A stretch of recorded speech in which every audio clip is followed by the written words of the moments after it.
Hey everybody, welcome back to Leosophy. This time I'm going to be doing something different. Someone expressly requested some information regarding the care of Amblypygi, particularly D. diadema. They asked this because I happen to be in possession of a D. diadema named Kedavra. And one of the things, I've been asked this a few times, and the big question tend to revolve around hydration, feeding, and housing, and that's usually the big three with any kind of arthropod pet. But I've noticed a common issue. People who have theirs and they die, most often it's because they have previous experience with tarantulas, and these are not tarantulas. They are a very different creature altogether. For starters, they do not drink from standing water, so they do not need a watering dish. However, unlike tarantulas, their substrate, which should be either organic potting soil or cocoa fiber, and I think organic potting soil is actually better, it should be damp pretty much at all times. They really like humidity, and they do drink. It's just they drink from walls. They drink from ceilings. It's actually very entertaining to watch them drink as far as that goes. But these are animals that evolved in tropical and subtropical caverns, where the humidity tends to be very high. That doesn't mean you have to mist them all the time, but you should be misting them at least once every few days, and the substrate should be damp. Like, for example, if I go on vacation, I really soak that substrate, that potting soil, and that way she doesn't have a problem with not being able to find the right humidity level. And then when I get back, even with that, she's always thirsty. And then when I do mist the place down, she absolutely chugs the water. You'll notice that in every picture there seems to be one particular isopod that's always with her. These are social animals. They tend to interact with other Amblypygids. They live in groups. Kin selection is very important with regard to that. They raise their young for extended periods of time. And she seems to have, and I swear I'm not anthropomorphizing, something of a social relationship with the isopods. She seeks them out. She's constantly stroking them with her antenna legs, and one in particular, Slater, who's the only one who has a name, she's almost always with him at all times. It's very strange. She also lets them crawl on her body, as you can see, which is very similar to how they treat their offspring when they're a certain age. Back to the care, though. These animals also molt upside down.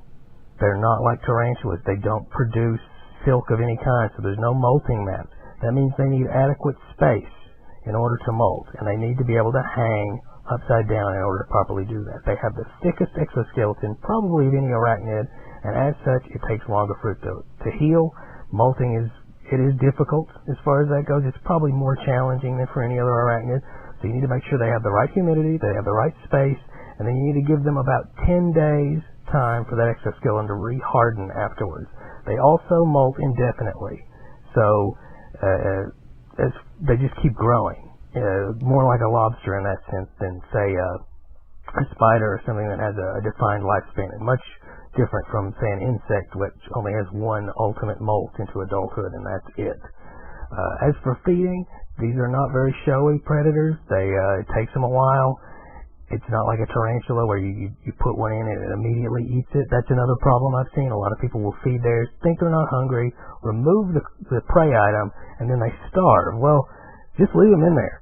Like, seriously, unless they're exhibiting signs of pre-molt, like lethargy, and or if you here you can see her drinking. See, she's squeegeeing water off her legs that she's dipped in the walls.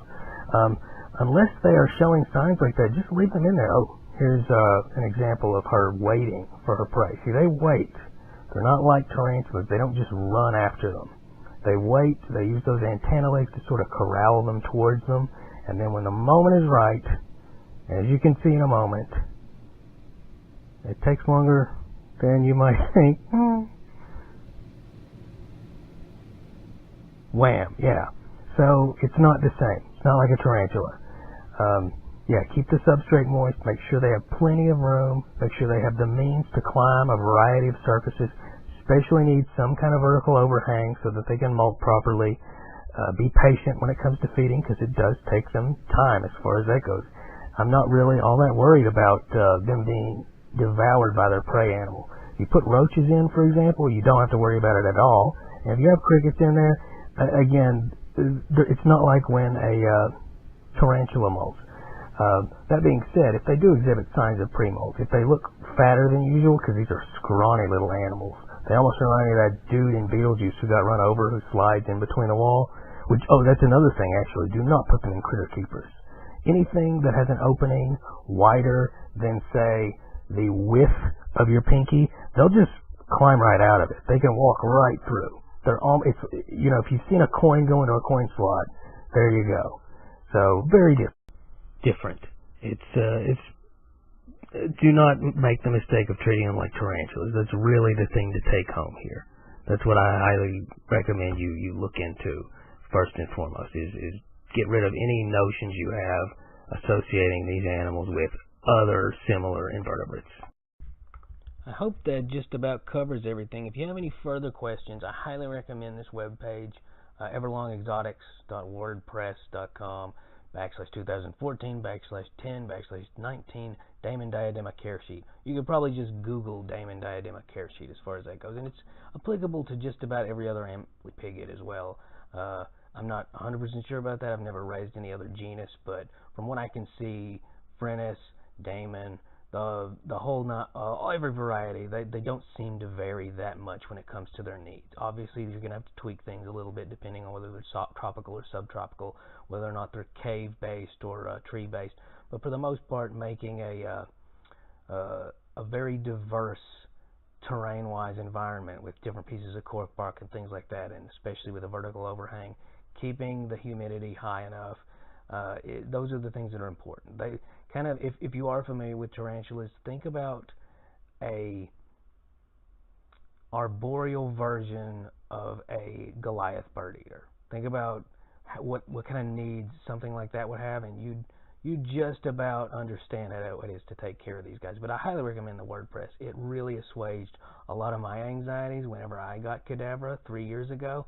And as you can see, she's still kicking it. She's still healthy. And I'm actually thinking about, if I can find a male of the right age, I'm thinking about even breeding her as far as that goes.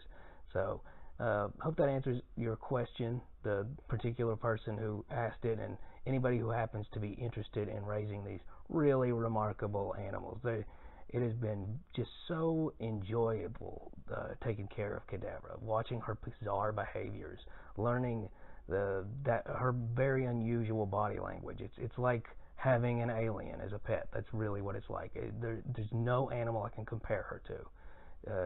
I mean, yeah, she's an arachnid, but it's not like keeping a tarantula. It's just different. The experience is different. So thanks. Like, subscribe, ask questions. Bye.